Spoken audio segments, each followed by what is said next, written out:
openness and transparent trade in Europe and cutting EU red tape. Europe needs reform.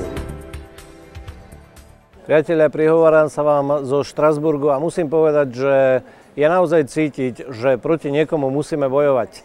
Ale chcem zdôrazniť, že práve strach a nenávisť je niečo, do čoho sa nemôžeme nechať vtiahnuť. Už cestou sem ma zastavilo civilné auto a rozsvietil sa nápis zastaviť, vystúpili policajti a napriek tomu, že som im dal diplomatický pás, tak mi prehľadali auto a pýtali sa, či mám zbrane alebo či niekoho prevážam.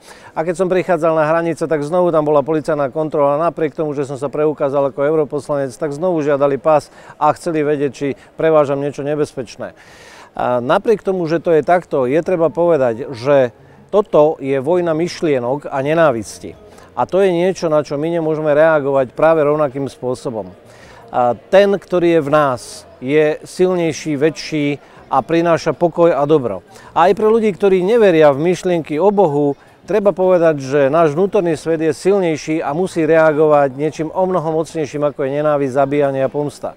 To je zdravá odpoveď normálneho Európana, to je zdravá odpoveď európskeho kresťana a to je zdravá odpoveď človeka, ktorý verí v Boha, ktorý sa spolieha na to, že môže zasiahnuť. Ja vás prosím, žiadajte Boha, aby zasiahol do tohto konfliktu, pretože na to sme ako Európa zabudli, že Boh môže zasiahnuť a zastaviť nenávisť a zlo. A to je príbeh Ježiša Krista, je to príbeh histórie kresťanov a je to príbeh Európy, že chceme dobro, mier a pokoj a nie nenávisť.